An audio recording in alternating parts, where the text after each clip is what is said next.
Jacqueline Lorena Torres Guzmán. En esta oportunidad voy a sustentar el video de acuerdo a la lectura Educar y orientar en la diversidad.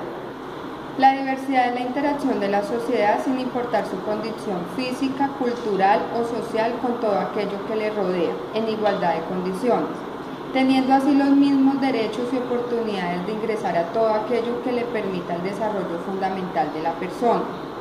Primero que todo, hago la reflexión sobre el hecho de que cada individuo es único, irrepetible, complejo y dinámico.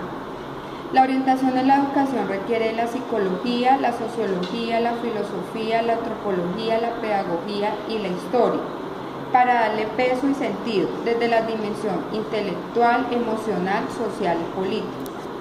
Los orientadores, a través de las investigaciones y estudios, han dejado ver la riqueza en las diferencias que se puede ayudar a todos en el aprendizaje, resolviendo conflictos de manera adecuada, mejorando la convivencia y una cosa muy importante, han dejado al descubierto la importancia que tienen las emociones en el aprendizaje. La duda y la certeza.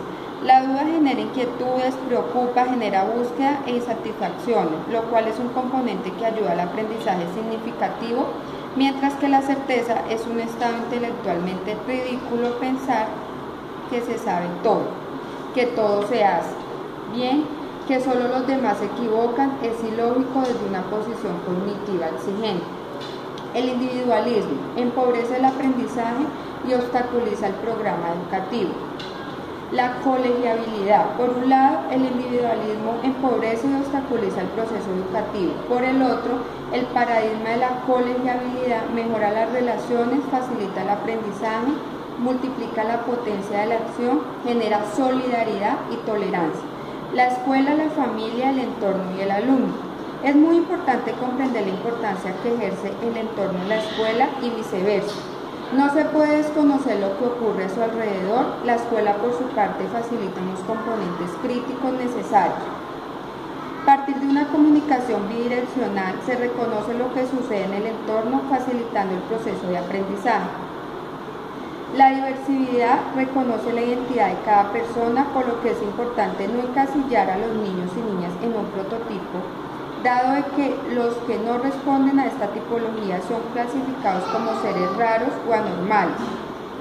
Para que no tengan dificultades de adaptación, es importante entender que todos son diferentes, tienen historias y vivencias diferentes, emociones y expectativas. Por consiguiente, debe haber un enfoque de inclusión en la escuela. El escalonamiento. Las concepciones tienen que ver con la toma de decisiones, es hacer algo para algo, es actitud y acción. Las estrategias es realizar procesos basados en la filosofía de la diversidad, que no se quede en un bello discurso. Los requisitos son los medios que permiten y hacen posible la acción inteligente, por ejemplo, presupuesto para poder llevar a cabo la acción y poder así orientar en la diversidad. La identidad personal son aquellas características que nos hacen ser diferentes a los demás. Los componentes de las diferencias son adquiridas, son múltiples, son diversas, cambiantes, de diferentes combinaciones. La identidad personal tiene unas características diferentes. Estas son las características cognitivas, como la inteligencia y la memoria, características afectivas como la actitud y la motivación, características físicas como la edad, la estatura, características culturales como la raza, la religión, características sociales como la familia y el entorno. La diversidad es un valor que los alumnos aprenden de los profesores que aman y se preocupan por ellos. Si la filosofía de la diversidad llega a la escuela, a la familia, a los alumnos, crea una actitud sensible.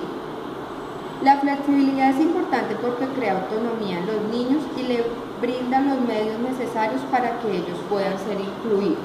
Existen unas ideas fuerza y una reflexión con la teoría.